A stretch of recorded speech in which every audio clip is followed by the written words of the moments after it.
नमस्कार। आप सभी का अपना स्वागत है। आज हमारे यजमान के रूप में आबा और हरिओम पधारे हैं। आप दोनों का अभिनंदन है, स्वागत है।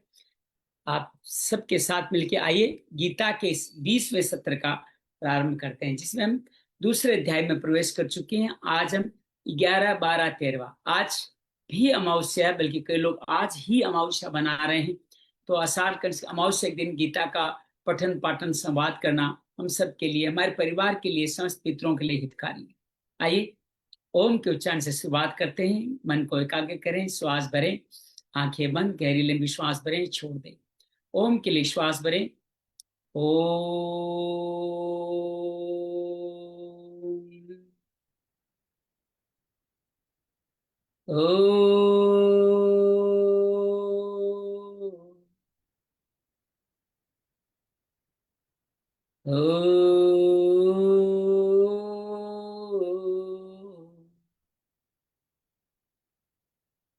सातों चक्रों की यात्रा। ओम नमो भगवते वासुदेवाय। नमो भगवते वासुदेवाय। नमो भगवते वासुदेवाय। नमो भगवते वासुदेवाय। नमो भगवते वासुदेवाय। नमो भगवते वासुदेवाय। नमो भगवते वासुदेवाय। वसुदेवसुतं देवं कंसचाणूरमर्दनं देवकी परमानंदं कृष्णं वंदे जगद्गुरु। श्री कृष्ण वंदे जगद्गुरु। ओम शांति शांति शांति। सबको नमन करते हुए आइए हम आगे बढ़ते हैं और आज के हमारे क्रम को प्रारंभ करते हैं। हमारे साथ सरला भी जुड़ चुकी हैं। आपका भी अभिनंदन है, स्वागत है। जैसे कि हमने कल क्रम शुरू किया था, हम ब्रह्मलीन स्वामी राम सुखदास द्वारा संचालित, और जिसमें आज भी इनकी सूक्ष्म उपस्थिति मौजूद है, तो नित्य स्तुति उनके द्वारा बताए गए 21 श्लोकों के माध्यम से करके आज के दिन के 10 श्लोक, जो प्रथम श्लोक से लेकर 10वां श्लोक द्वितीय अध्याय, उनका हम उच्चारण करेंगे। आइए प्रवेश करते हैं नित्य स्तुति में। मैं आपके साथ शेयर कर रहा हूं हमारी नित्य स्तुति। निर्जला एकादशी से प्रारंभ होके आज हम पहुंच चुके हैं, लगभग 1.5 महीना हो गया है हमारा, और हम पहुंच चुके हैं आज हमारे 20वें अध्याय में। प्रथम अध्याय अर्जुन विषाद जो तो हमने पूरा किया, जिसके अंदर पूरी तरह से हम सब ने धर्म ग्रंथ को सभी को पूछा, सभी को जाना। अब द्वितीय योग जो सांख्य योग है वो हमारा चल रहा है, जिसके अंतर्गत प्रथम 10 श्लोक हम कर चुके हैं। तो आइए पहले स्तुति करते हैं, फिर 10 श्लोक का हम वाचन आपके सामने रखने वाले हैं। तो नित्य स्तुति आपके सामने है, और आप जो आवाज सुनाई दे उसके आधार से अपने आप गुणगान कीजिएगा। मैं चूंकि सही तरह से गुणगान नहीं कर पाता, आप बाधित होते हैं, तो मैं अपने आप को मन ही मन मानसिक गुणगान करूंगा। आइए स्वामी सदे रामदास जी नमन करते हुए, गुरुर् ब्रह्मा गुरुर्विष्णु गुरुर्देवो महेश्वरा, गुरु साक्षात परम ब्रह्म तस्मै श्री गुरुवे नमः। कृष्ण वंदे जगत गुरु। आइए इस सुंदर भाव में प्रवेश करते हैं नित्य स्तुति के।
द्रविणं त्वमेव त्वमेव सर्वं मम देव देव।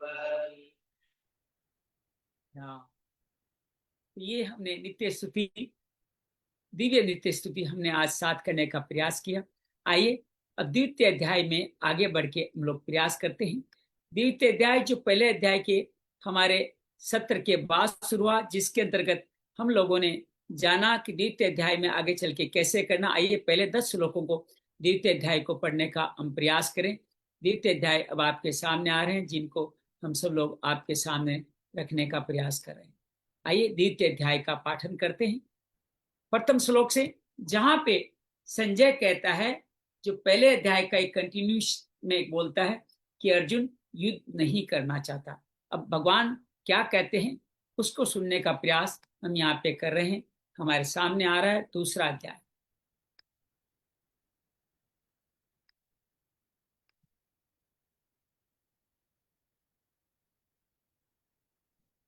आइए दूसरे अध्याय का पाठन शुरू करते हैं। पहले 10 श्लोक को पठन करते हैं।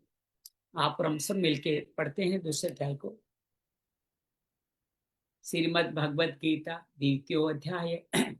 ओम श्री परमात्मने नमः। श्रीमद् भगवत गीता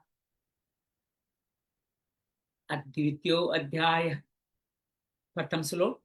संजय उवाच तं तया कर्पयाविष्टम् अश्नुपूर्णाकुलेक्षणम् विसीदन्तम् इदं वाक्यम् उवाच मधुसूदनः।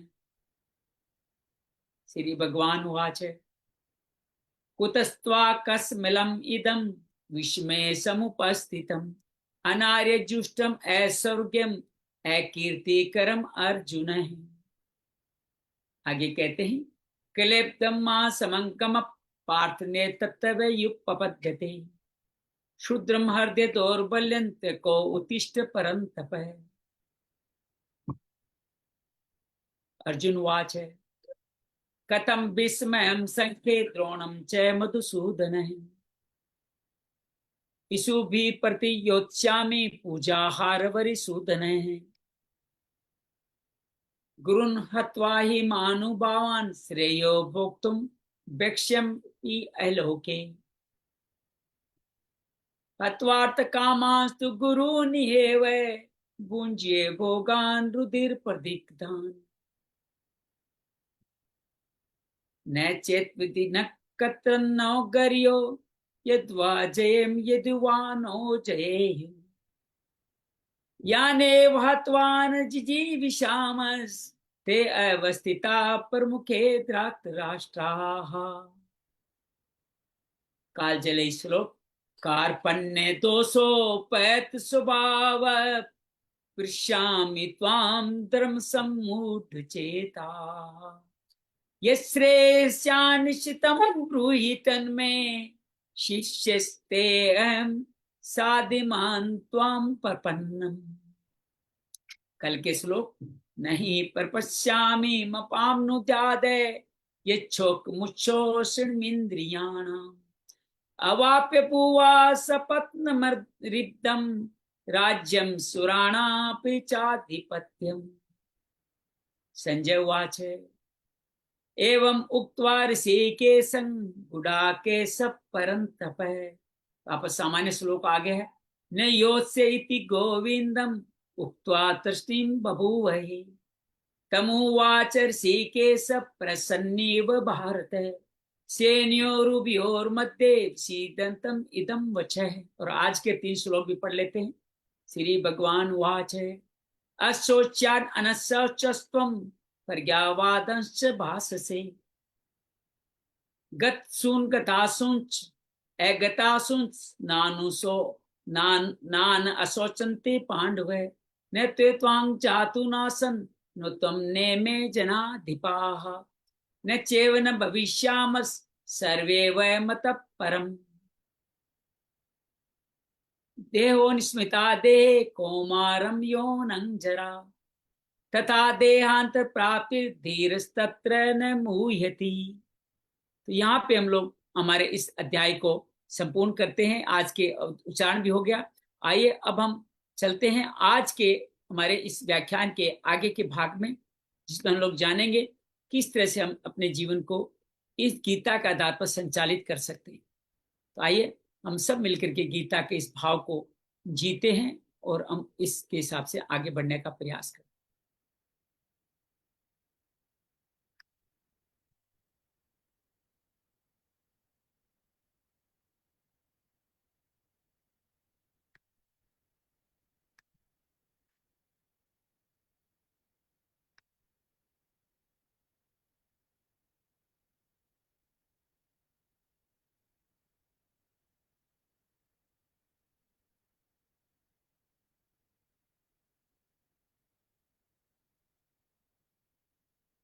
ये आप भी गीता खोलें, साधक संजीवनी का आप पेज खोल सकते हैं, जिसके माध्यम से हम आज की हमारी कहानी को प्रारंभ कर रहे हैं।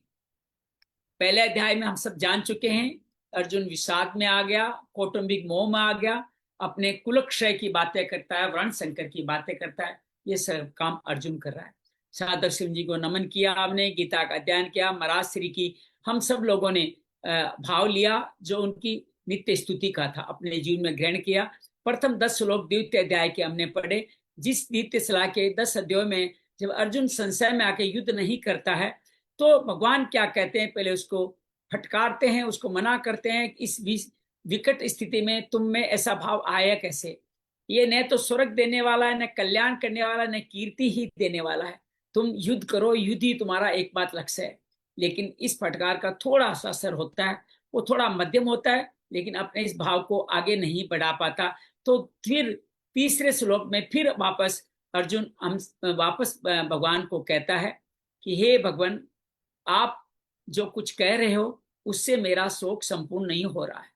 और ये कहता है बार बार कि मैं, भले ही आप हमें परंतप हृदय की दुर्बलता वाला नपुंसक बताएं, लेकिन मैं भीष्म और द्रोणाचार्य बाकी सब कुटुंब को छोड़ के 2 पे आ जाता है कि इनको साथ मैं कैसे युद्ध करूं। हे मधुसूदन, हे हरिसूदन, ये दोनों ही पूजा के योग्य हैं। और पंचम श्लोक में वो कहता है कि गुरु की क्या करना, गुरु को मारना, इस मारने के बजाय तुम्हें भिक्षम भी है लोग के, इस लोक में भिक्षा मारकर मैं अन्न खाना शेष समझता हूँ।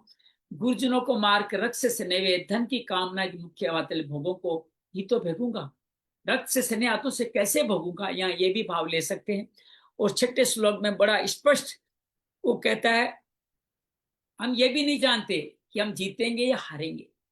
जिनको मारकर हम जीना भी नहीं चाहते, वे ही दस्ता समझी हमारे सामने खड़े, अर्थात स्वजनों को मारना उसको नहीं है। लेकिन यहाँ पे वो कुछ स्वीकार्य करता है। जीवन में जब भी हम स्वीकार्य मोड में आते हैं, तभी जीवन में ईश्वर आते हैं।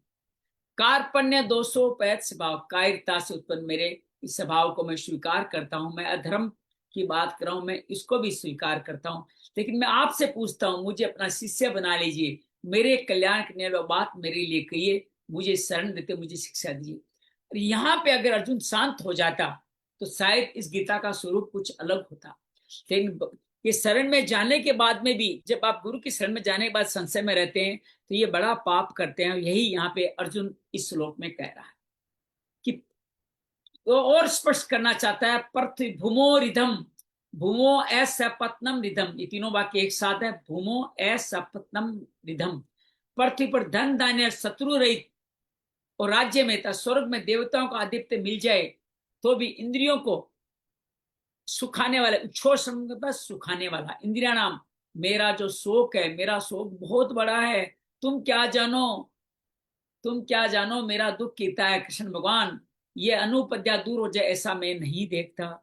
और फिर संजय बोल पड़ता है उसके विचारों को देखते हुए, एवं उक्ता ऋषिकेश हे सत्तापन धृतराष्ट्र, ऐसा कहकर निद्रा को अर्जुन ने अंतरंग में भगवान गोविंद से न युद्ध से इति, ये बड़ा सुंदर वाक्य है, बड़ा गहरा वाक्य है, मैं युद्ध नहीं करूंगा, ये ऐसा साफ कहकर चुप हो गया। गुरु आने के बाद में भी संशय है। और आगे संजय कहता है अब क्या हो रहा है, तम उवाच ऋषिकेश प्रसन्नीव भारत है, हंसते हुए, एक तरह से उसके मजाक सा उड़ाते हुए, सेना के मध्य विषाद करते हुए अर्जुन को ये वचन बोले। आइए 11वां श्लोक से आज का भाव प्रारंभ करते हैं। श्री भगवान वाच है, सही मान्यम गीता आज से शुरू हो रही है। और हमें नहीं पता अब हम कितने श्लोक डेली करेंगे, क्योंकि समय और श्लोकों की गंभीरता बढ़ती जाएगी। अब यहाँ दो शब्द है, अशोचान अनस, अशोचन अनव सोच है, अर्थात शोक न करने योग्य का शोक करना, इसका मतलब है अशोचन अनशोचस्तुम प्रज्ञावादान च भासते, या स साइलेंट है, प्रज्ञावादान च भासते। गतासुन अगतासु, या अगता है, पहला गुण गतासुन है, प्राण चले गए, अगतासुन जिनके प्राण नहीं गए, गतासुन अगतासुन च ना ना।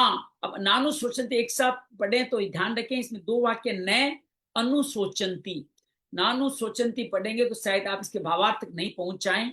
न अनुशोचंती पंडिता, पूरा अर्थ क्या हुआ, तुमने शोक न करने योग्य का शोक किया है और विद्वता की, पंडिताई की बातें कर रहे, परंतु जिनके प्राण चले गए उनके लिए, और जिनके प्राण नहीं चले गए उन दोनों के लिए पंडित लोग अनुशोचंती, शोक नहीं करते।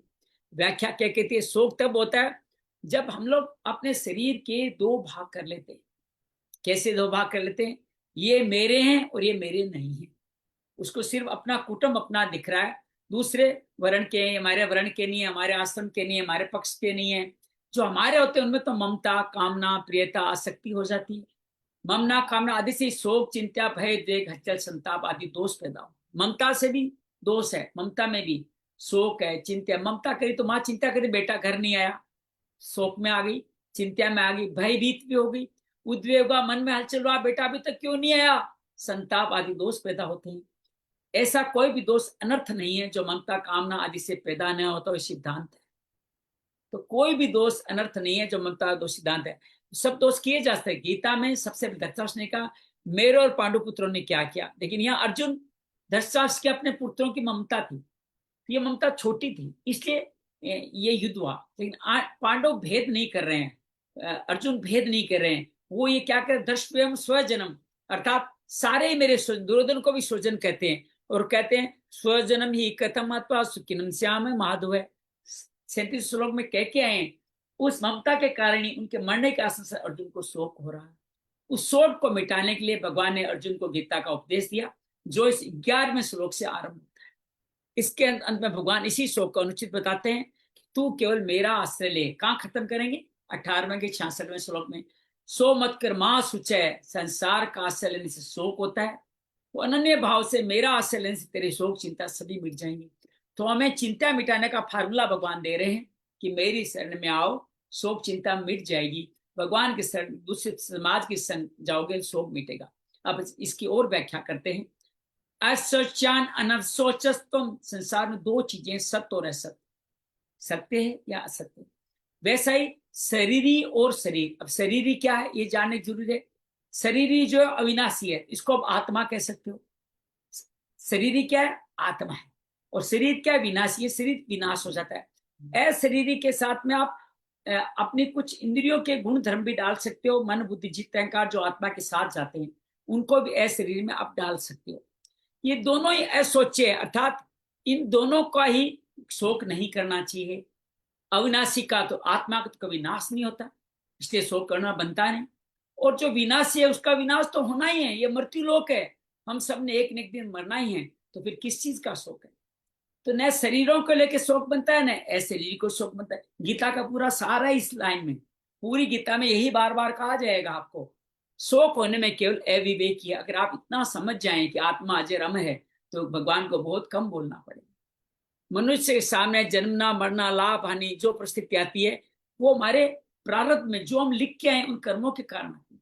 कई बार सोचते हैं कि हम लोग ये हमारे पे दोष हुआ है, भगवान ने दोष किया, ईश्वर ने दोष किया, हमारे वर्तमान कर्म का दोष है। नहीं, वर्तमान कर्म का दोष अगले जन्म में लगने वाला है।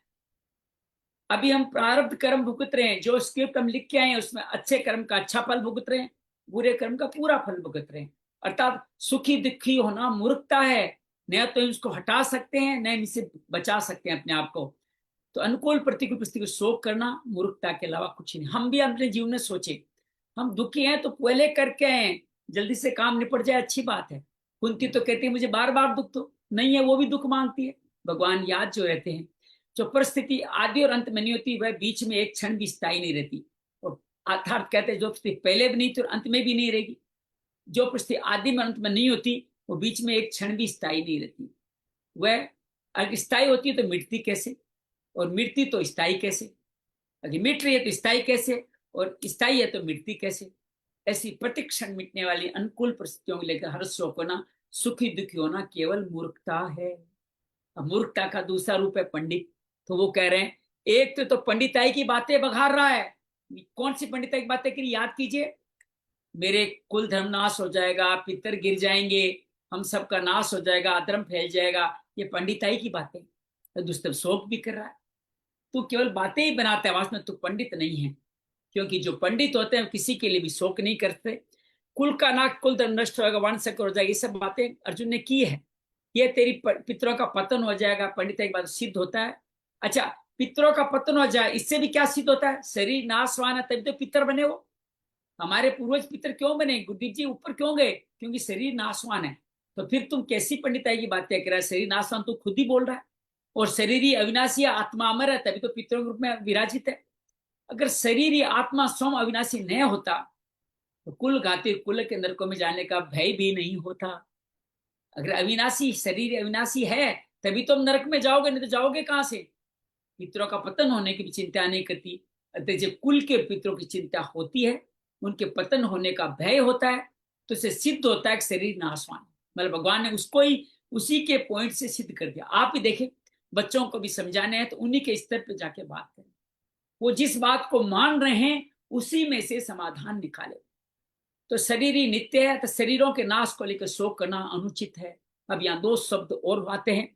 वो शब्द है गतासुन, अगतासुन। पिंड प्राण का वियोग सबका अवश्य भाई है। किसी का हो गया, किसी का होने वाला है, शोक नहीं करने से। शोक किया तुम्हारी गलती है। जो मर के उसके लिए शोक करना तो महान गलती है, कि मरे प्राणी को शोक करने से उन प्राणियों को दुख भोगना पड़ता है। ये हम सबके लिए, अंजलि सरला, हम सबके लिए बहुत बड़ी बात कही जा रही है कि हमारे पूर्व, हमारे कई कम उम्र में चले जाते हैं, हमारे हितैषी होते हैं, हमारे प्रेमी होते हैं, हम बार बार आंसू भर लाते हैं आंखों में। यहाँ भगवान ये कहते हैं कि जो मर्तात्मा, जो पिंड और जल दिया जाता है परलोक में मिलता है, ऐसे ही मर्तात्मा के लिए कफ और आंसू अगर हम बहाते हैं तो मर्तात्मा को परवश होकर वो खाने पीने पड़ते हैं। ये आगे श्लोक में और स्पष्ट करेंगे कि उनको खाने पीने पड़ते हैं। आइए उस श्लोक को पढ़ ही लेते हैं। कितना सुंदर श्लोक पंचतंत्र में लिखा हुआ है।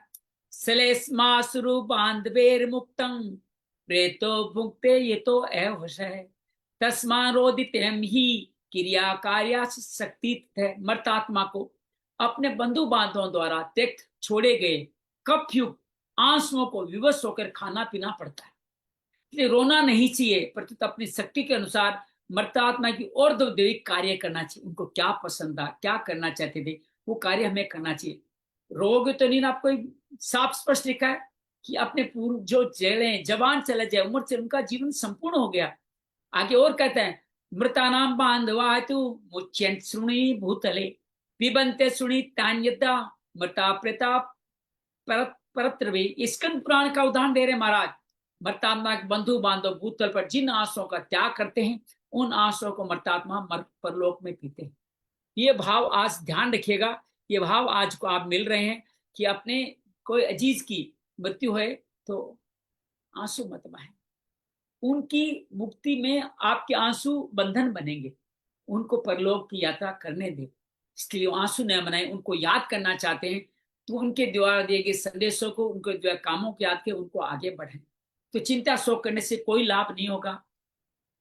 तो शोक नहीं करने से उनका तो पालन पोषण करना चाहिए, प्रबंध करना चाहिए। उनका जो ऊपर चले गए, उनके बच्चों का, उनके विचारों का, और उनके लिए भी भरण पोषण कैसा, सहायता कौन करेगा। आज चिंता शोक कभी नहीं करना चाहिए, कोई लाभ नहीं।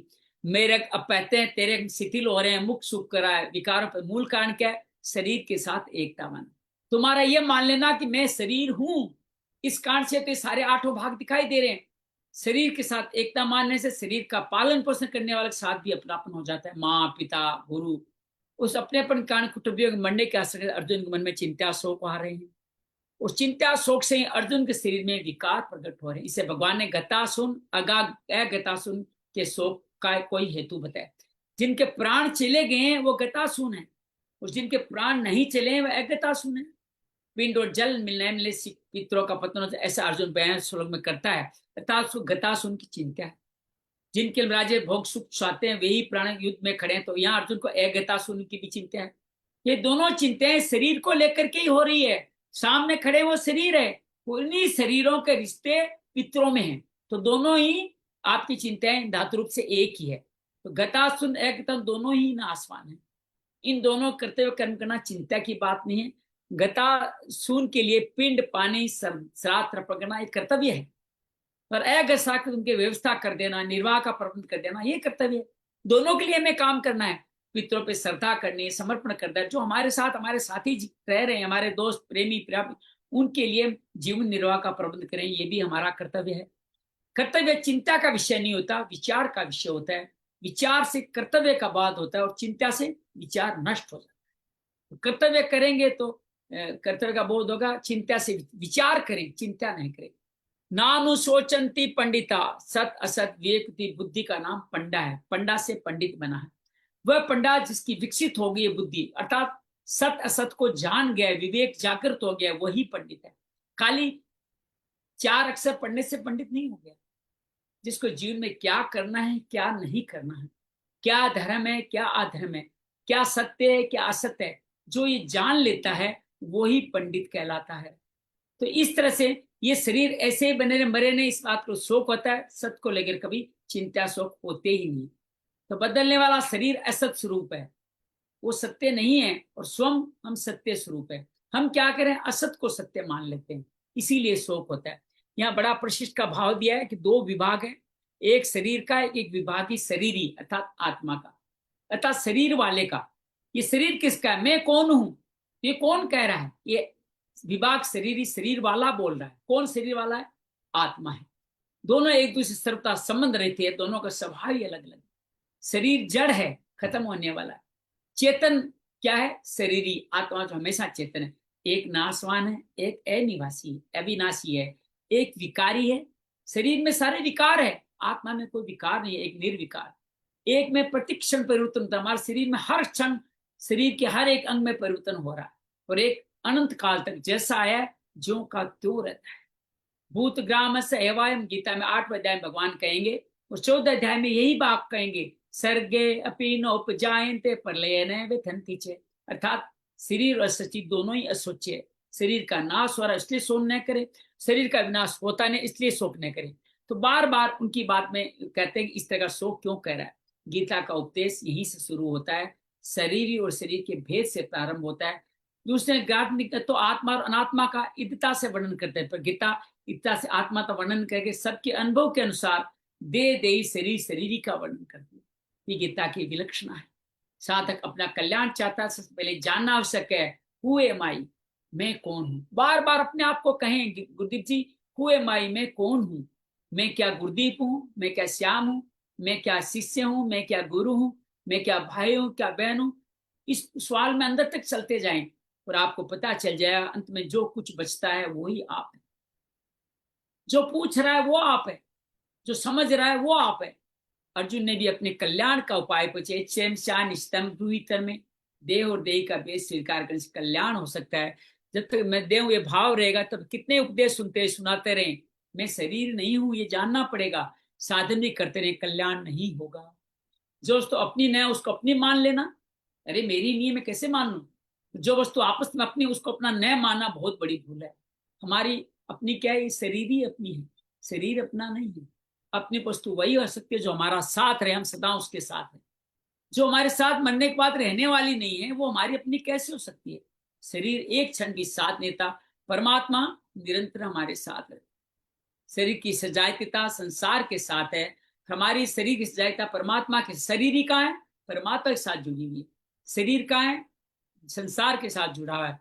कि शरीर को अपना मानना, परमात्मा को अपना न मानना सबसे बड़ी भूल। इस भूल को मिटाने के गीता में सबसे पहले शरीर और शरीर के भेद का वर्णन करें, इसी को सांख्य योग कहा जाता है। साधक को उद्बोधन करते हैं, जिसकी मृत्यु होती हो तुम नहीं हो, अर्थात तुम शरीर नहीं हो, तुम ज्ञाता हो, ज्ञेय हो। आगे चल के बताएंगे, तुम जानने वाले हो, शरीर जानने में आने वाला है, तुम ज्ञाता हो और शरीर ज्ञेय है। ये बात ध्यान रहे। गीता 13वें अध्याय का पहला श्लोक, तुम सर्वदेश नित्य सर्वगत है, ये न सर्वमिदम ततम। दूसरे अध्याय में आगे कहेंगे शरीर एक देशीय, तुम चिन्मय लोक के निवासी हो। शरीर जड़ संसार का न्यासी है, तुम मुझ परमात्मा के अंश हो। ममेवांशो जीव लोक, कालभूत श्लोक जो हमारे 15 अध्याय का 7वां श्लोक है। शरीर प्रकृति का अंश है, मनष्टानी इंद्रियाणी प्रकृति स्थानी 15 अध्याय में ही कहते हैं तुम निरंतर अमरता में रहते हो, शरीर निरंतर मृत्यु में रहता है, तुम कभी मर नहीं सकते। शरीर की क्षति से तुम्हारी किंचन मात्र भी क्षति नहीं होती। शरीर को लेकर तुम्हें शोक चिंता भय नहीं करना चाहिए। शरीर ही किसी शरीर से लिप्त नहीं है, इसलिए उसको सर्वव्यापी कहा गया, सर्वगत कहा गया 24 अध्याय में 17वें श्लोक के ये न सर्वम इदम ततम। तात्पर्य साधक का स्वरूप सत्ता मात्र है, वास्तव में शरीर नहीं है, प्रत्युत अशरीर है, इसलिए भगवान ने उसको अव्यक्त भी कहा है। अव्यक्तादीनि भूतानि, शरीर प्रतिक्षण नष्ट हो रहा है, असत्य है, असत्य सत्ता विद्यमानी नासतो विद्ये भाव, अर्थात सत्या विद्यमानी है। ऐसे असत शरीर को लेकर साधक शरीर ही कैसे हो सकता है, शरीर वाला कैसे हो सकता है। तो साधक शरीर भी नहीं है और शरीरी भी नहीं है, नई बात कर ली है अब। शरीर भी नहीं है, शरीरी भी नहीं है, मतलब आप परमात्मा भी नहीं हो और आप खुद शरीर भी नहीं हो। ये भगवान को सत्ता मात्र स्वरूप को शरीरी देही नाम से कहा है। शरीर कहने का तात्पर्य ये बताना है कि तुम शरीर नहीं हो। शरीर का तात्पर्य क्या है, जो शरीर नहीं है। जिसमें हम शरीर और शरीरी का विचार करते हैं उसमें भी शरीर शरीर वैसे ही है, जो विचार नहीं करते उसमें भी वैसे ही है। विचार करने वस्तु फर्क नहीं पड़ता, साधक का मोह मिट जाता है, उसका मनुष्य जन्म सफल हो जाता है। बार बार विचार करे मैं कौन हूं। मनुष्य शरीर विवेक प्रधान है, मैं शरीर नहीं हूं, ये विवेक मनुष्य शरीर में हो ही सकता है। शरीर को मेरा मानना मनुष्य बुद्धि नहीं है, प्रत्युत पशु बुद्धि है। इसलिए सुखदेव जी महाराज राजा परीक्षित से क्या कहते हैं, त्वम तो राजन मरिष्यति पशु बुद्धिर्मिमाम जही न जात प्राग प्राग भूतोदय दे भूतोद्य देव तत्व न क्षति। श्रीमद् भागवत में लिखा है, हे राजन पशु बुद्धि छोड़ दो कि मैं मर जाऊंगा। जिस शरीर पहले नहीं था पीछे पैदा हुआ और फिर मर जाएगा, ऐसे तुम पहले नहीं थे पीछे पैदा हुए फिर मर जाओगे, ये बात नहीं है। और सत्व तत्व को शोक करना अनुचित क्यों है, इस शंका के समाधान के लिए आगे के 2 श्लोक कहते हैं। मुझे नहीं लगता कि आगे का पूरा श्लोक हम आज कर पाएंगे, फिर भी कोशिश करते हैं। 1 श्लोक तो कर लें, 12 तक तो हम कर ही सकते, एक हमने पहले 4 किया था। न त्वेवाहं जातु नासं न त्वं नेमे जनाधिपा न चैव न भविष्यामः सर्वे वयमतः परम्। किसी काल में मैं नहीं था और तू नहीं था, मतलब किसी में मैं नहीं था किसी में तू नहीं था। न त्वेवाहं जातु नासं न त्वं नेमे जनाधिपा, और ये राजा लोग भी नहीं थे। न तू ये बात भी नहीं है, इसके बाद भी मैं तू राजा लोग हम सभी लोग रहेंगे, ये नहीं रहेंगे ये बात भी नहीं है। हम सब लोग रहने हैं। संसार में 2 ही वस्तुएं, शरीरी और अशरीर, सत और असत, ये दोनों ही शोक न करने वाले हैं।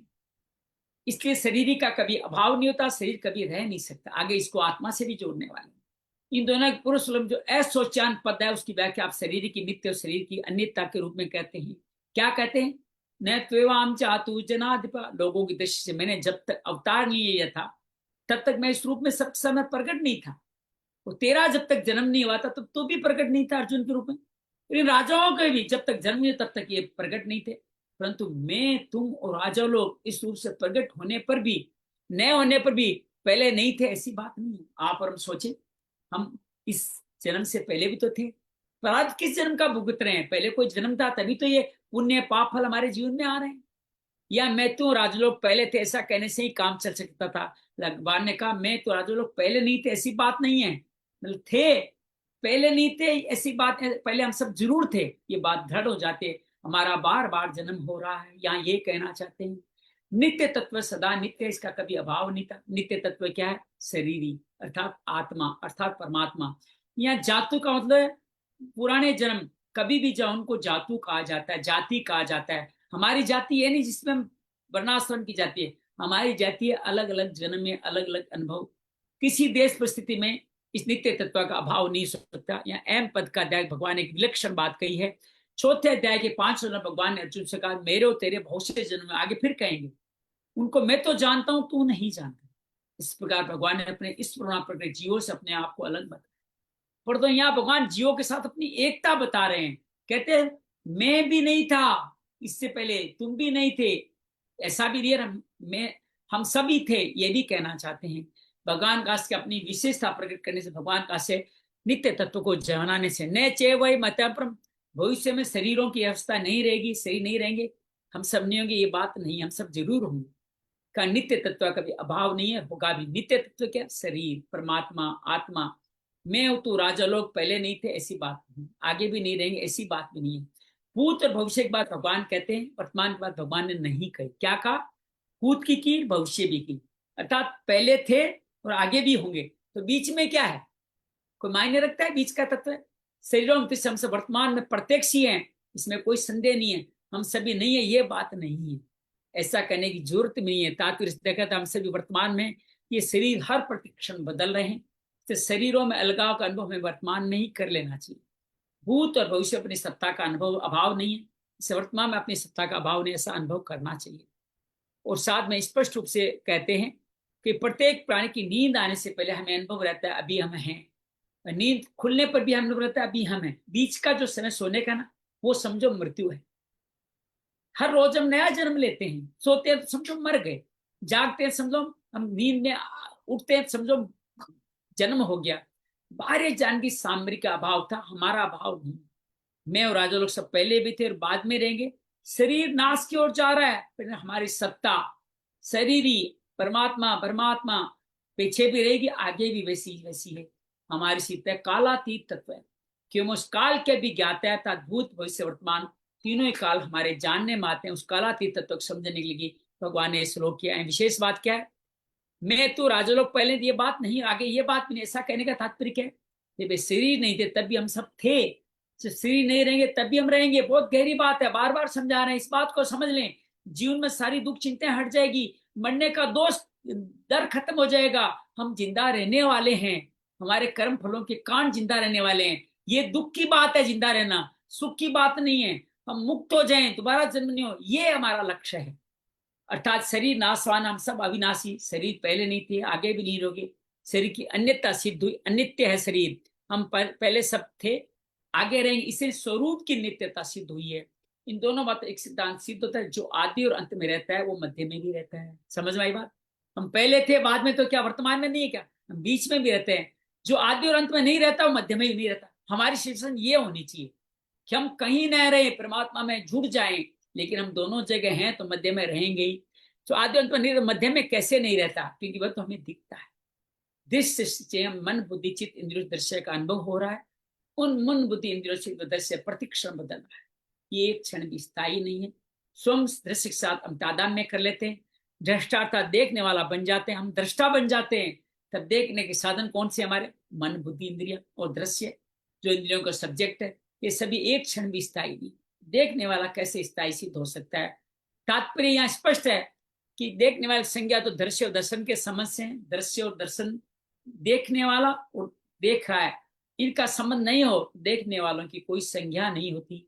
जो नित्य तत्व वही रह जाता है। उस नित्य तत्व को हम सबकी उत्पत्ति स्थिति और प्रलय का आधार, समस्त प्रतीतों का प्रकाशक कह सकते हैं। परंतु ये आधार या प्रकाशक नाम भी आधे है, प्रकाशक के संबंध में। आधे और प्रकाश के नए रहने पर सत्ता जो कि तुम सत्य तत्व जिसकी दृष्टि, उसको शोक कैसे नहीं हो सकता। तुम और राजलोक स्वरूप से अस्वच्छ शोक करने लायक नहीं। इस श्लोक में प्रशिष्ट में क्या बताया? परमात्मा और जीवात्मा के 7 धर्म का वर्णन है। एक ही धर्म के, पहले भी नहीं थे, आगे भी नहीं रहेंगे। सत्ता रूप से हम पहले भी और आगे भी रहेंगे। तात्पर्य मैं और राजलोक इस तीनों शरीरों को लेकर जो अलग अलग है, पर सत्ता को लेकर। शरीर तो पहले भी नहीं थे, बाद में नहीं रहेगी, और स्वरूप की सत्ता पहले भी थी, बाद में रहेगी, वर्तमान है ही है। जब तक शरीर नहीं थे तब भी सत्ता थी, जब शरीर नहीं तब भी सत्ता रहेगी। एक सत्ता के सिवा कुछ नहीं, ये सत्ता ही परमात्मा है। मैं तो राजलोक, ये कहने का तात्पर्य परमात्मा की सत्ता और जीव की सत्ता एक ही है। अर्थात है हूं, दोनों में एक चिन्मय सत्ता है। मैं के संबंध से ही हूं है, मैं के साथ ही तो हूं जुड़ता है। मैं श्याम हूं, अगर मैं का संबंध न रहे तो हूं नहीं रहेगा। अगर श्याम नहीं रहेगा तो हूं कैसे रहेगा? जब श्याम नहीं तो हूं कैसे रहेगा? तो प्रत्युत्तर है ही रहेगा। श्याम है, हूं के बजाय है कहना उचित है। श्याम है, वह है, अर्थात चिन्मय सत्ता मात्र ही हमारा स्वरूप है। शरीर हमारा स्वरूप नहीं है, से शरीर को लेके शोक न करें। जितनी भी घटनाएं भूत भविष्य में दिखती है उतनी दूर वर्तमान भी है। भूत भविष्य हमारा संबंध है, वर्तमान से भी हमारा संबंध नहीं। तो संबंध ही नहीं तो भूत भविष्य वर्तमान में क्या फर्क हो, तीनों ही काल है। हमारा स्वरूप कालातीत है। काल का तो खंड होता है पर स्वरूप एक खंड है। शरीर को अपना स्वरूप मानने से भूत भविष्य वर्तमान में फर्क दिखता है। वास्तव में भूत भविष्य वर्तमान विद्यमान है ही नहीं। अनेक युग बदल जाए तो भी शरीर ही बदलता नहीं, वह का वही रहता है, क्योंकि परमात्मा अंश है, परंतु शरीर बदलता है, क्षण मात्र भी नहीं रहता। तो आज हम बड़ा सुंदर और गहन चिंतन है, घर पे भी चिंतन कीजिए। आज सिर्फ 2 ही श्लोक हम लोग पढ़ करके बात को आगे बढ़ाते हैं। 2 ही श्लोक का वाचन करेंगे। आप सब हमारे साथ जुड़े हुए हैं। हरिओम भी आज आए हैं, उनका भी आभार है। रुतवा भी आप आई है, आपका भी आभार है। अंजलि, इन दोनों श्लोकों का आप पाठन करें और इनका भावार्थ बताएं, फिर हम आगे भी चल के बात शुरू करते हैं। तो अंजलि से निवेदन करते हैं कि आप 8वां, ये जो 11वां श्लोक है और 12वां श्लोक है, इनको पढ़ने का प्रयास करें। जी, जय श्री कृष्ण।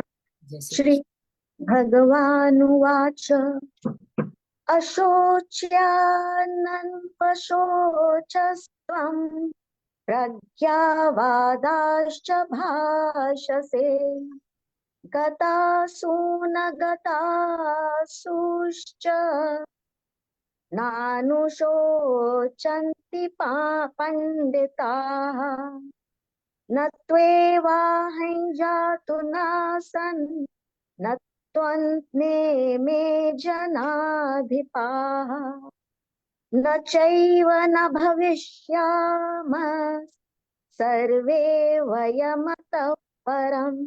बहुत सुंदर। इन दोनों श्लोकों में क्या कहा जा रहा है, थोड़ा बताएं।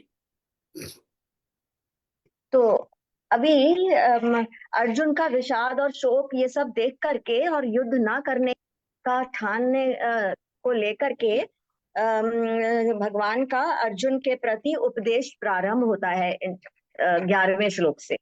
तो अब इसमें वो क्या बताते हैं कि हे अर्जुन, तू ना शोक करने योग्य मनुष्यों के लिए तू ना शोक करने योग्य मनुष्य के लिए शोक करता है। मतलब जिस चीज के लिए शोक नहीं करना चाहिए तू उस चीज के लिए शोक कर रहा है। शोच्यान त्वम शोच्यान, तू उस चीज के लिए शोक कर रहा है जिसके लिए शोक नहीं करना चाहिए।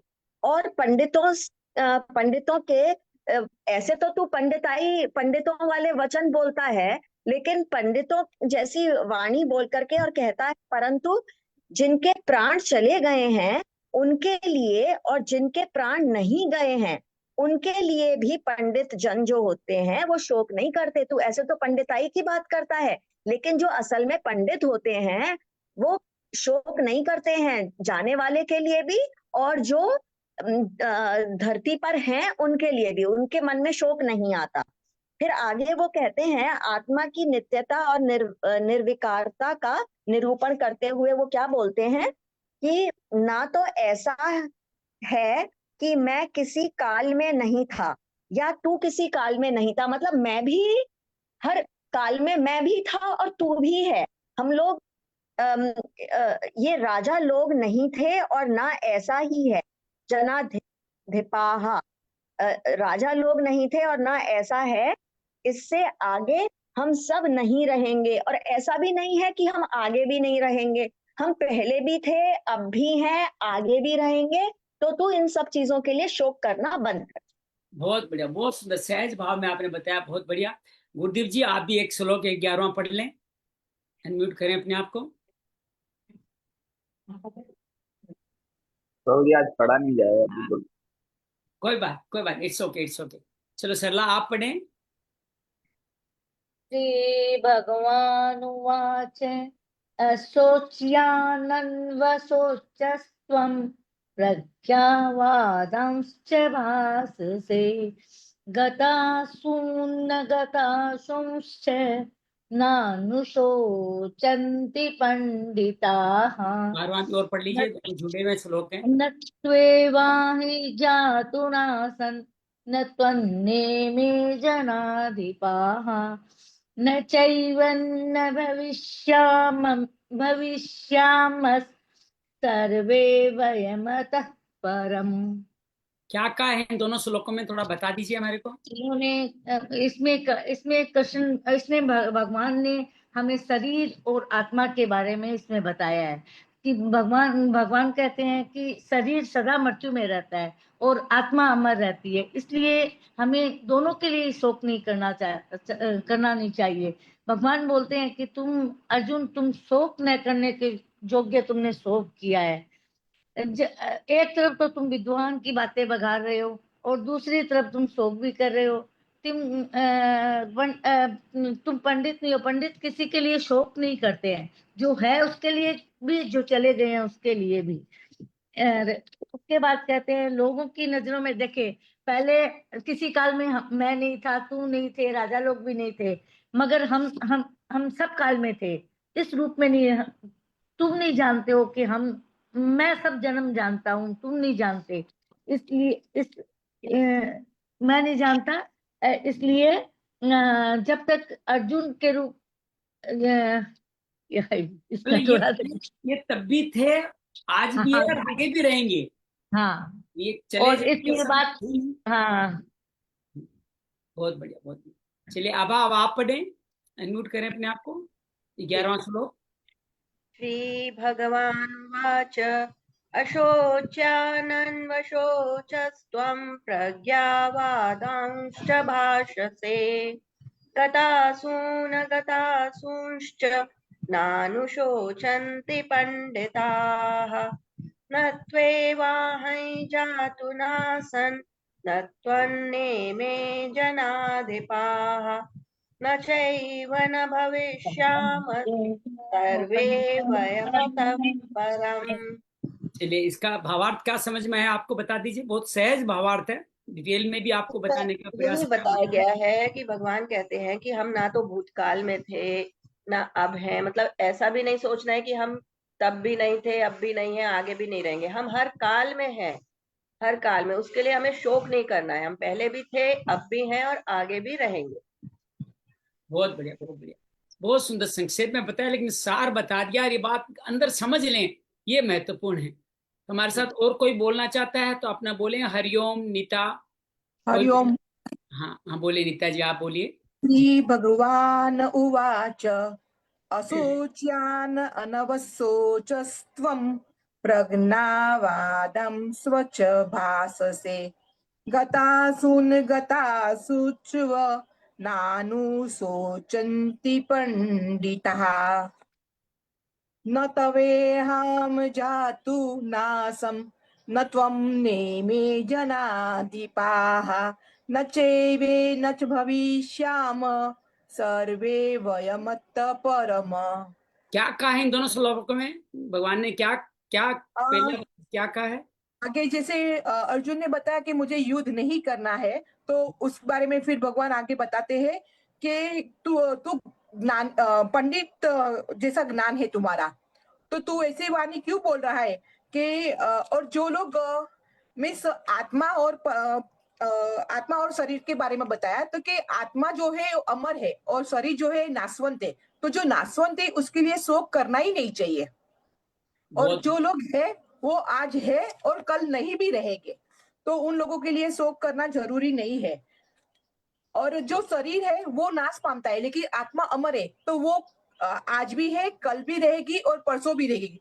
आत्मा को नया शरीर मिलता रहेगा और हर युग में वो नया जन्म लेती रहेगी। चलिए, बहुत सुंदर, बहुत सुंदर। हरिओम। हरिओम। हरिओम, आप बताना बोलना चाहेंगे? हरिओम हमारे साथ जुड़े हैं, आप कुछ कहना चाहेंगे? संस्कृत बोलें या भावार्थ बताएं, कुछ बोलना चाहें तो बोलें। चलिए, हरिओम पहली बार आए हैं, समझ रहे हैं।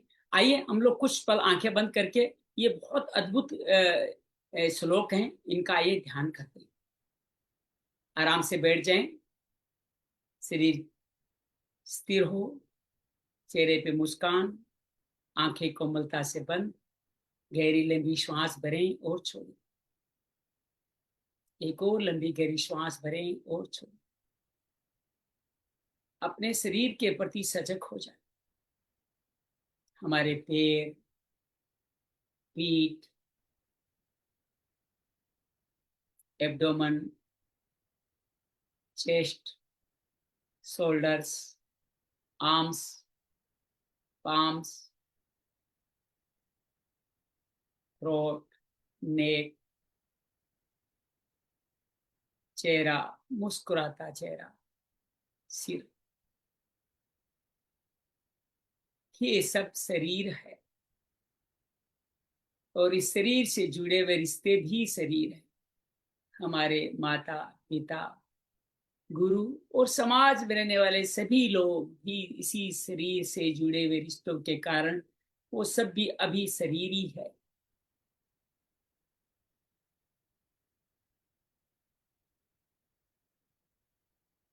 हमारा शरीर हर पल बदल रहा है। अपने शरीर के बदलाव को देखें, बचपन की अपनी फोटो को याद करें, कुछ दिन पहले के शरीर को याद करें। शरीर की bones, vessels, ligaments, joints, organ system सभी नित्य ही बदल रहे हैं। कभी शुद्ध हो रहे हैं, कभी अशुद्ध हो रहे हैं। सब में परिवर्तन होता ही जा रहा है। इस परिवर्तन को देखें। इसी तरह हमारे सभी रिश्तों में भी परिवर्तन होता ही रहता है। कभी कोई रिश्ता अत्यंत प्रिय है तो कभी कोई रिश्ता दुखद संघर्षमय परिस्थिति से गुजर रहा है। सब के सब हर वक्त बदल रहे हैं। यही असत्य है, असत्य है।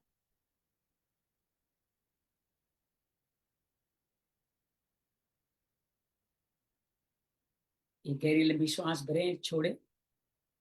अपने सभी उन पूर्वजों को याद करें जो भी संसार में नहीं है।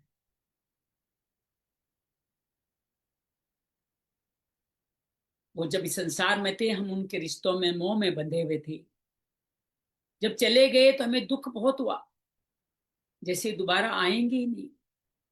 उनके लिए हमने आंसू बहा और आंसुओं का भुगतान हमारे पितर अभी तक कर रहे हैं, करते रहे। उनकी मुक्ति में, आगे की यात्रा में हमारा मोह ममता आंसू बाधक बने।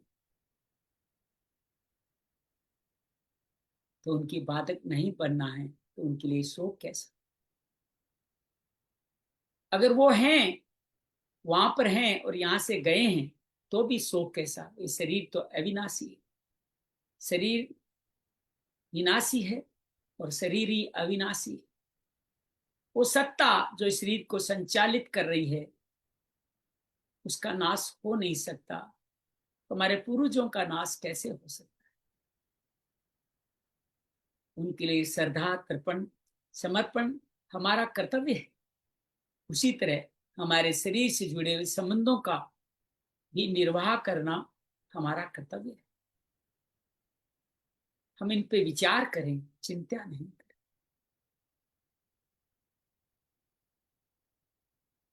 जो पहले इस दुनिया में थे हम सभी, और जो अब चले गए वो भी पहले भी इस पृथ्वी पे थे और इससे जन्म लेने से पहले भी थे। यहाँ नहीं थे तब भी वो थे और यहाँ से जाने के बाद भी रहेंगे। अर्थात वो आदि में भी थे, अंत में भी थे, तो मध्य में भी रहेंगे। हमें इनका शोक नहीं करना। गहरी लंबी श्वास भरें और आइए शरीर को अनुभव करते हैं। मन में अपने आप से पूछें, मैं कौन हूं? हु एम आई? क्या मैं एक शरीर हूं? क्या मैं एक नाम हूं? क्या मैं लिंग धर्मी हूं? क्या मैं एक वर्ण धर्मी हूं? क्या जो मैं पैसा कर रहे हैं वो मैं हूं? मैं डॉक्टर हूं, मैं इंजीनियर हूं, मैं शिक्षक हूं, मैं विद्यार्थी हूं, मैं माता हूं, मैं पिता हूं, मैं क्या हूं? कौन कह रहा है मैं कौन हूं? जब हम ये कहते हैं कि मेरा शरीर, इसका मतलब कहने वाला कोई और है, शरीर अलग है। ये मेरी आंखें, ये मेरा रूप, ये मेरी सोच, ये मेरा विचार, ये मेरा चिंतन, ये मेरा कृत्य, ये मेरी उत्पत्ति, ये मेरा बेटा, ये कहने वाला कौन है?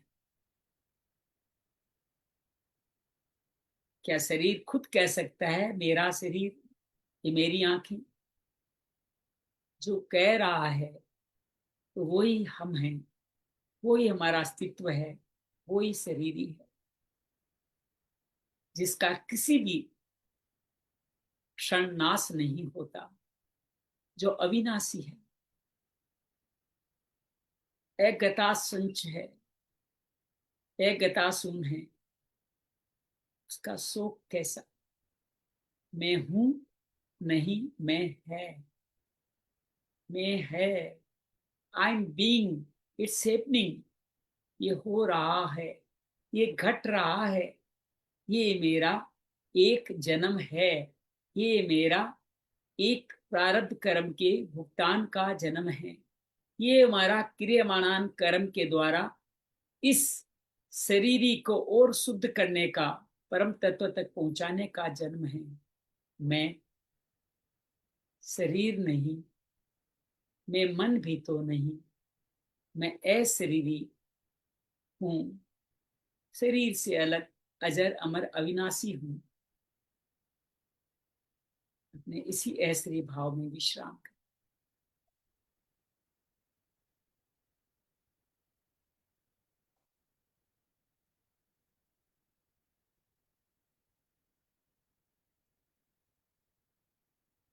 भगवान श्री कृष्ण के श्री चरणों में नमन करें और अपने इस भाव को समझें कि मैं शरीर नहीं, उससे जुड़े हुए रिश्ते मैं नहीं, रिश्तेदार मेरे नहीं, मैं अमर हूं, मैं अजर हूं, अविनाशी हूं।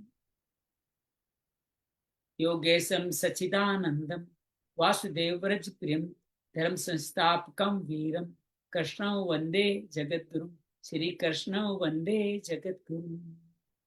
ओम शांति शांति शांति। दोनों हाथ ऊपर उठाएं, हाथों छोटी उंगली को अनुभव करें इस गर्माहट के माध्यम से। ये शरीर है और ये गर्माहट पहले तो नहीं थी, यही शरीर ही है। तो शरीर की उष्मा है, ऊर्जा है, जो हमारे सोच विचार के साथ उत्पन्न हो रही है, हमारे करते से उत्पन्न हो रही गर्माहट में अशरीर का रूप देखें, आंखों तक लेके जाएं, पूरे शरीर में इसको फैल जाने दें, और ये करने वाले हम अशरीरी हैं, शरीरी हैं, ऐसा। बहुत बहुत धन्यवाद, बहुत बहुत आभार। उम्मीद है आप सबको आनंद आया होगा, आप सबने इस भाव को समझा होगा कि हम क्या हैं, किसका शौक करें, किसका शौक नहीं करें। दो तीन बातें प्रण स्वरूप लें, अपने घर के लोग चले जाएं, उनको याद करें, उनकी उनकी अच्छी बातें याद करें, उनके संदेशों को साथ लेके बैठे, उन पर चलने का प्रयत्न करें, उनको अमर बना नहीं कि आंसू लेना। मेरी नजर में अंजलि क्या है, ये स्वार्थ व्यक्त करना है। तू हमारे लिए इतना कुछ करता था, अब चला गया, अब मेरा कौन करे। अगर सचमुच तुम्हारा करते थे तो इतना करके गए, ये भाव लाएगा हमारे को उनकी जरूरत ही नहीं, और नहीं किया है तो जरूरत किस लिए, तो रोना किस लिए। हर रोने के बाद में हमारे आंसू, हमारे जो पितर गए उनके लिए हानिकारक, और ये सब जब वापस आना ही है तो शोक कैसे। हमने भी आना है, उन्होंने किसी जन्म में हमारे पिता है, किस जन्म में हम उनके पिता हैं, हम बार बार आने वाले, फिर शोक कैसा। किस तरह का शोक करना चाहिए। हम जीवन में इस शरीर अशरीर को समझे, इस शरीर के अंदर जो ब्रह्म स्थापित है वही अशरीरी, जिसको आगे चल करके सांख्य योग में आत्मा भी कहा जाएगा। लेकिन फिलहाल इसको परमात्मा शब्द से जीव और आत्मा जो हमारे अंदर शक्ति है, उससे जो चल रही है, जो बोल रही है, जो है, उसके माध्यम से इसको जानना हमने उचित समझा। समझ में आई बात? क्लियर है बात? जी जी बहुत बढ़िया आपने बताया। एक संशय है मन में जी कि ये जो हम तर्पण और श्राद्ध वगैरह करते हैं, वो हम शरीर के लिए करते हैं, जो हमारे साथ में रहा है जो शरीर, उसके लिए करते हैं तर्पण, या उस आत्मा के लिए करते हैं जिसने दूसरा शरीर ऑलरेडी ले लिया या लेगा या जो भी है। बहुत सुंदर बात की। देखो, हर आत्मा के वापस देखो दो तरह के फल निकलते हैं। एक मृत्युंजय, मृत्यु के बाद जन्म नहीं, इतने अगर मुक्त हो गए तो आने वाले 10-20 पीढ़ियां मुक्त होगी, वो चले गए, तो उनके लिए कुछ भी करना नहीं करना मायने नहीं रखता। लेकिन हाँ, उनके प्रति श्रद्धा रखते हैं, सम्मान रखते हैं, तो उनके भाव संस्कार आशीर्वाद स्वरूप हमें मिलते हैं। ये बात मन में मत सोचिएगा कि श्राद्ध और तर्पण उनके लिए कर रहे हैं। सच्चाई तो ये है कि विरासत लेने का एकमात्र तरीका यही है कि हम जो चले गए उनके प्रति श्रद्धा रखें, तो उनके भाव, विचार, संस्कार, उनकी विरासत हमें मिलती चली जाएगी। तर्पण का दूसरा मतलब समर्पण भी है, अर्थात उनके प्रति समर्पित हो जाएं, उनके प्रति श्रद्धा रहे। देखो, मेरा मानना है कि कोई भी पुत्र पुत्रादि या भाई बंधु कोई भी तब तक जीवन में उनकी विरासत नहीं ले सकता या उनके आशीर्वाद नहीं करना जब तक उनके प्रति श्रद्धा न रखे। कोई अपने पिता के प्रति श्रद्धा नहीं रखता और उनके प्रति तर्पण करता है या श्रद्धा श्राद्ध करता है, तो उसका कोई ज्यादा फायदा मिलने वाला है नहीं, क्योंकि जो चले गए वो किस जन्म में चले गए, कहाँ चले गए पता नहीं।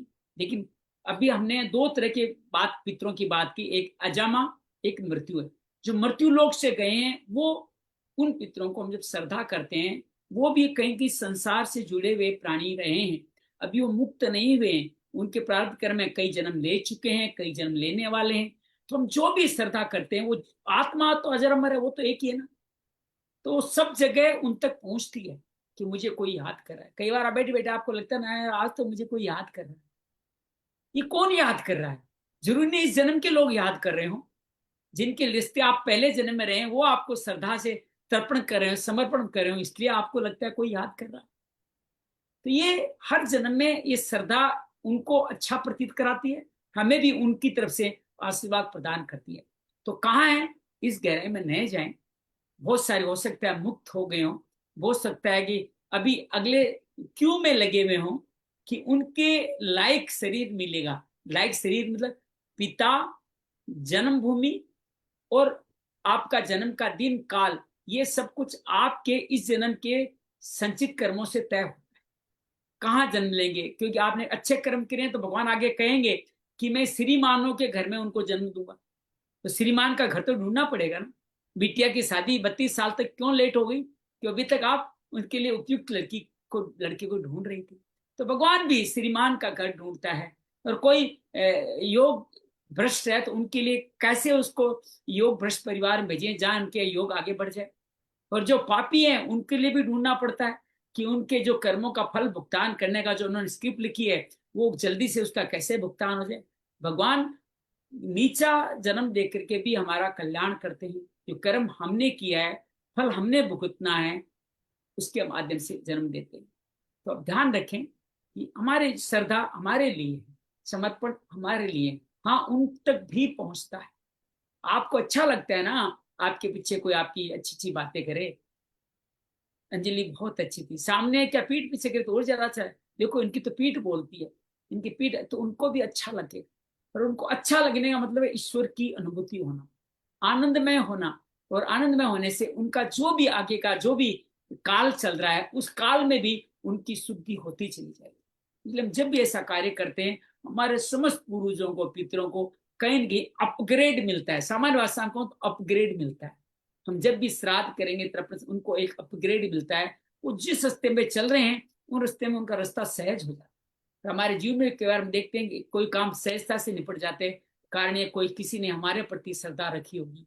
हमारे लिए भी तो कोई पितर श्राद्ध कर रहा होगा, हमारे लिए भी तो कोई समर्पण कर रहा होगा, तर्पण कर रहा होगा, इसलिए हमें जीवन में कई बार सुखद अनुभूतियां होती। तो ये बात को समझिएगा, देखिएगा और अपने बड़ी गहरा विषय आगे इन्हीं विषय को पूरी गीता में बार बार तक खोलेंगे जब तक 11वां अध्याय विश्व रूप दर्शन नहीं आ जाए, तब तक इन्हीं विषयों को गहराई से भगवान बताने। उम्मीद है आपकी क्वेरी में कुछ शांति आई होगी, कुछ आप समझे होंगे तो समझ लीजिए। जी सर, एक और चीज है भैया जी, इस सारे इस ग्रुप में 55 मेंबर्स हैं, तो ना मैं ये सोचती हूँ कि जिसको भगवत गीता में इंटरेस्ट था या जानने की उत्सुकता थी और उसका ज्ञान पाने का ये था, उन्हीं लोगों ने ज्वाइन किया होगा, है ना? हमने लिंक भेजा, सबने अपनी इच्छा से ज्वाइन किया, हमने किसी को नहीं जोड़ा इसमें, सब हाँ, अपनी इच्छा से ज्वाइन किया। जी, इसीलिए सबने अपने मन से ना इसमें ज्वाइन किया, जिसकी इसमें जानने की इच्छा थी, प्रभु वचन सुनने की और ये सब। तो अभी ये लर्न गीता क्लासेस का ना जो ये फ्री सिखाने का होता है उच्चारण शुद्ध करने के लिए, तो उनका एक लिंक आया है मेरे पास में। क्या मैं ये ग्रुप में शेयर कर सकती हूँ? अंजलि बिल्कुल डाल सकती है। हमारा हम लर्न गीता को से सीख करके ही कुछ बोल रहे हैं। मैं गीता व्याख्यान करने की बातें करता, लेकिन मुझे गीता कहनी नहीं आती, मुझे बड़े शर्मिंदगी आती थी। लर्न गीता, गीता परिवार से मैं गीता टूटी टूटी बोलना सीखा हूँ, तब मैं संस्कृत में थोड़ा बहुत बोलना सीखा हूँ। ये सबको डालना चाहिए, सबको गीता परिवार का लर्न गीता ज्वाइन करना चाहिए, निःशुल्क है। आप अपनी भाषा में अपने समय अनुसार घर बैठे ऑनलाइन सिर्फ 40 मिनट दे करके ये संस्कृत में उच्चारण समझ सकते, और सप्ताह के अंत में भावार्थ भी समझाया जाता है, महीने में 2 बार। सबका शुद्ध हो जाएगा और बहुत अच्छा, मतलब उच्चारण शुद्ध करने से आपकी बातें से आपकी वाणी से लगता है ना आपने यहीं से सीख करके शुद्ध किया है। मेरे जैसे सड्डी विद्यार्थी होते हैं जो धीरे धीरे करते हैं, कर लेंगे वो भी, बिल्कुल डालिए, स्वागत है, स्वागत है। बहुत बहुत धन्यवाद। आज हमने सिर्फ 2 श्लोक है, अभी हमें पता नहीं दूसरे अध्याय में कब कितने श्लोक होंगे, तो कई श्लोक बहुत गहरे हैं, उनमें समय ज्यादा लग सकता है। अभी तक लाइन पे है कि हमने कल परसों 4 कर लिए थे, तो हम लाइन पे हैं। 4 दिनों में 12 श्लोक, 3 दिन का रेशियो ठीक है। कल देखते हैं 13, 14, 15 3 होंगे या 2 होंगे या 4 होंगे, पता नहीं। आइए, बहुत बहुत धन्यवाद, बहुत बहुत। गीता पढ़ें, पढ़ाएं और जीवन में उतारें। अगर ये जीवन में भाव नहीं उतारा तो इस पढ़ने पढ़ाने का लाभ इस जन्म में तो नहीं मिलेगा, अगले जन्म की मुझे पता नहीं। इस जन्म में भाव तभी मिलेगा तब आप क्रियावान कर्म शुद्ध करेंगे, हम इसको जीवन में उतारेंगे, तब अगले जन्म की स्क्रिप्ट अच्छी होगी। तो मुझे लगता है यही अगले जन्म का प्रसाद है, इसको जीवन में उतारना। बहुत बहुत धन्यवाद, बहुत बार मंगल हो, मंगल हो, मंगल। धन्यवाद।